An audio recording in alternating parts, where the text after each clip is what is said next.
Ketika Anda bertemu seorang ulama atau seorang aulia, Anda akan mencium tangannya umpamanya. Ditanya oleh seseorang, kenapa kamu cium tangan kepada alim fulan atau habib fulan? Dijawab, saya hormat, ta'zim kepada ulama. Kenapa ta'zim kepada ulama? Karena Allah yang memerintahkan. Titik, itu saja yang terlintas di dalam hati, tidak ada hal lain. Ini belum cerita mahabbah, baru ta'zim saja. Apalagi orang yang mahabbatan, apalagi orang yang fanaan fi hubbihi sallallahu alaihi wasallam, beda lagi itu. Ini baru niat ta'zim karena hormat, bukan mengambil hati. Ada orang kadang mencium tangan orang kaya karena supaya dikasih pinjaman duit. Cium tangannya bolak-balik, di hatinya terlintas, wah, saya kalau pinjam duit biar gampang ya. Atau ingin diperhatikan, atau ingin mendapatkan sesuatu.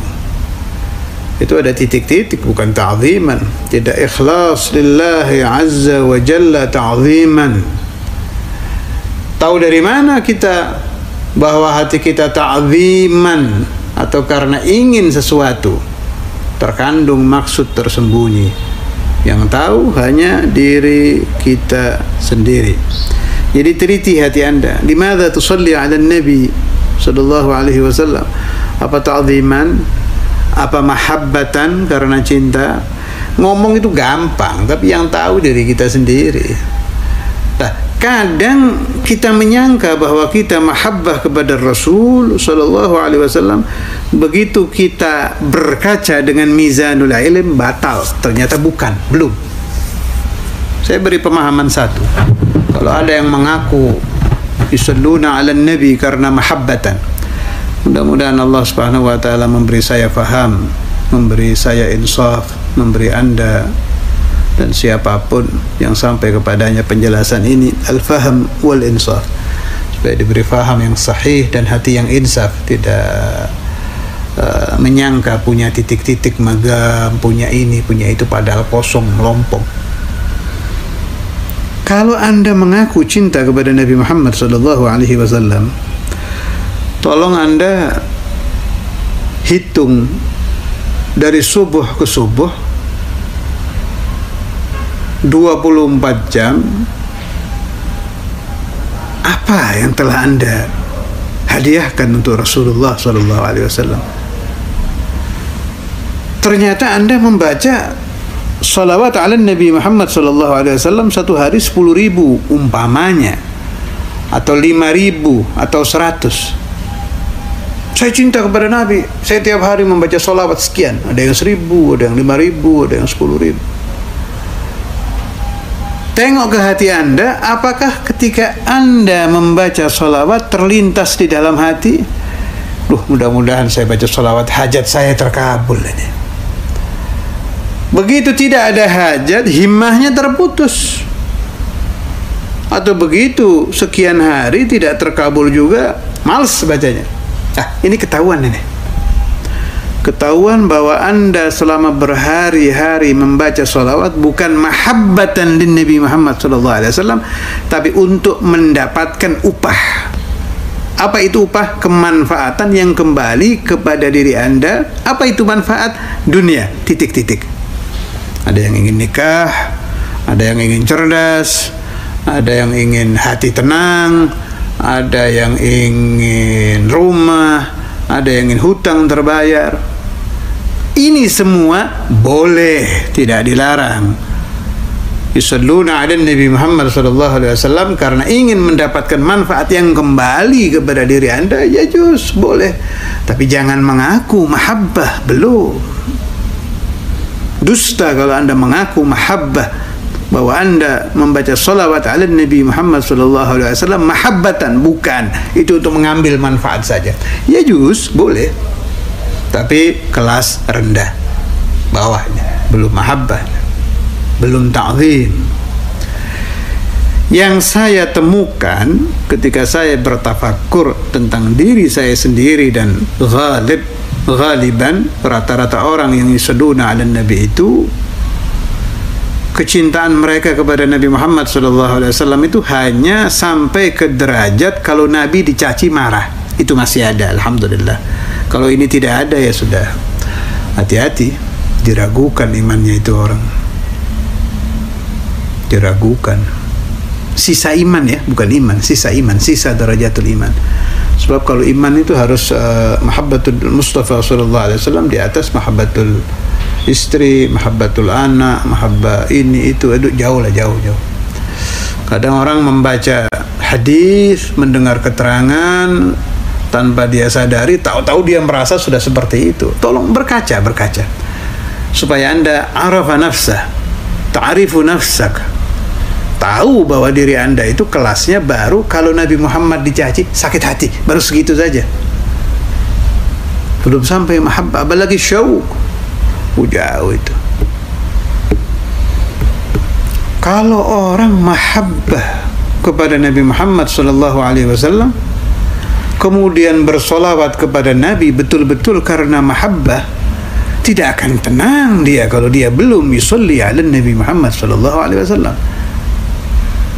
Saya dapat satu riwayat dari ba'dus salihin, dia terbiasa setiap malam yusalluna ala Nabi sampai sekian bilangan, istiqamah, betul-betul mahabbatan fin Nabi SAW.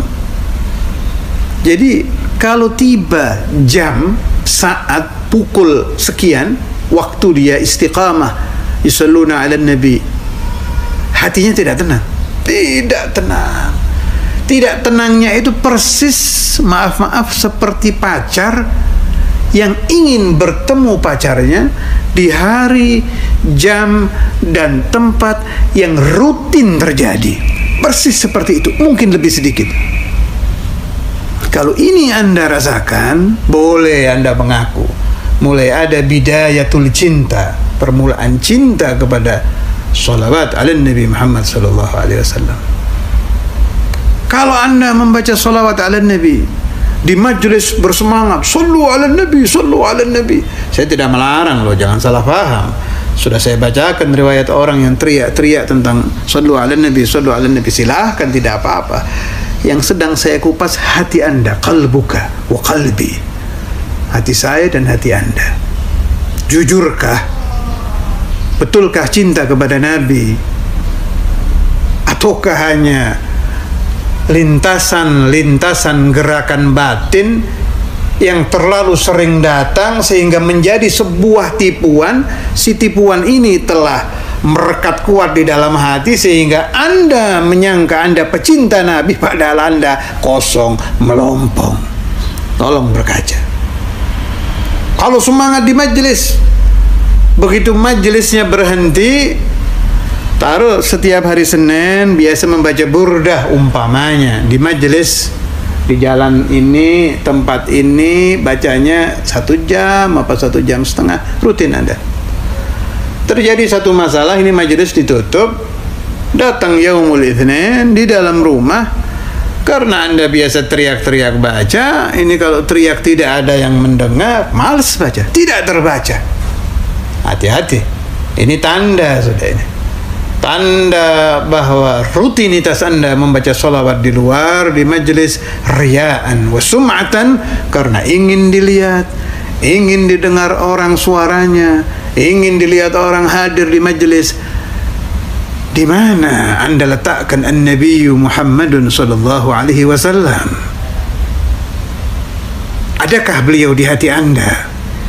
Atau yang ada di hati Anda hanya keinginan dipuji, keinginan dilihat, ingin dianggap baik, ingin dianggap ahli salawat, ahli maulid, ahli ini, ahli itu? Mulai berkaca, dan jangan salah paham, saya tidak melarang Anda menghadiri majelis. Naam, di dalam majelis salawat ala Nabi, di dalam majlisul maulid, asrarnya jauh lebih besar dari orang yang di dalam kamar sendirian, yang di rumah sendirian. Saya tahu itu. Pembahasannya kapan-kapan kita baca.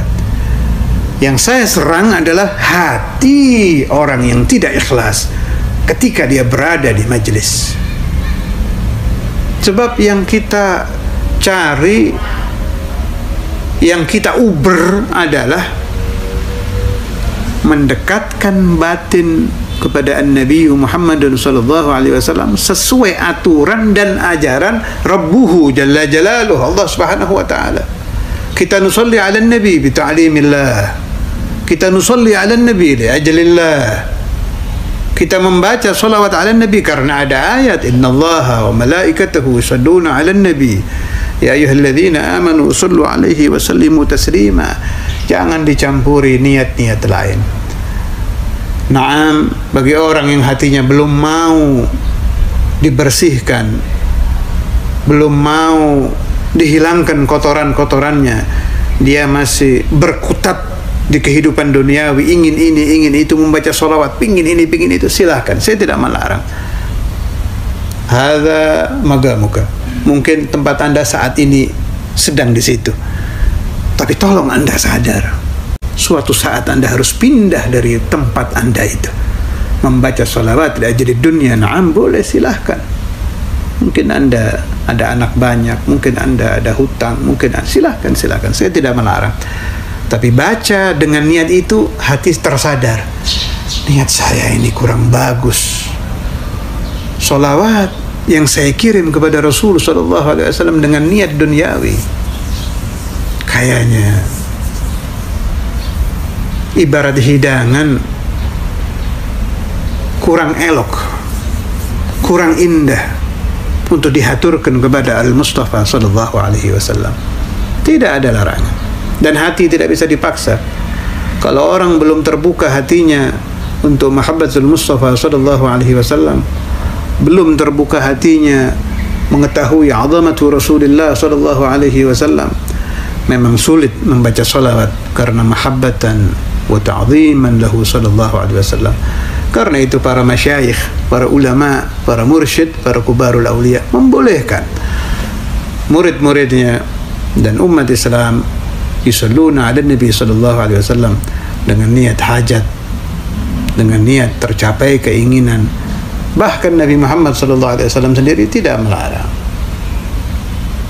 Karena setiap niat ada orangnya, setiap hal, setiap maqam ada orangnya.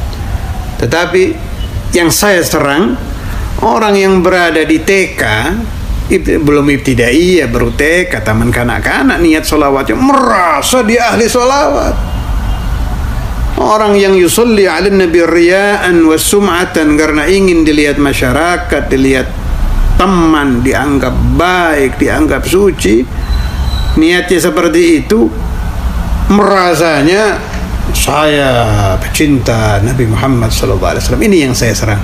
Saya ingin menyadarkan orang-orang yang hatinya masih kotor, masih jauh dari benar di dalam yusalluna ala Nabi, agar tersadar bahwa dia tidak ada apa-apa. Jangan membayangkan diri Anda seperti Al-Habib Ali bin Muhammad Al-Habsyi, Al-Imam Al-Jazuli sahib Dalailul Khairat, Al-Imam Ahmad bin Hasan Attas, Al-Imam Al-Busiri. Lain.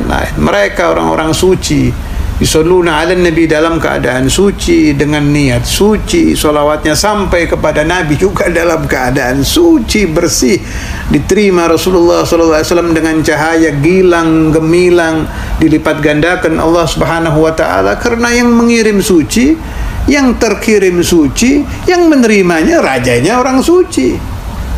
Jelas Allah Subhanahu wa taala pasti dilipat gandakan, wallahu yudha'ifu liman yasha, pahalanya. Sehingga Rasul sallallahu alaihi wasallam, saya bayangkan di alam barzah pasti beda solawat yang keluar dari mulut saya dengan mulutnya Al-Imam Al-Jazuli, mulut Al-Habib Ali bin Muhammad Habsyi, mulut Al-Imam Al-Busiri ketika beliau-beliau itu di alam dunia yusalluna ala Nabi, dengan solawat yang keluar dari mulut kita, jauh langit bumi, jauh.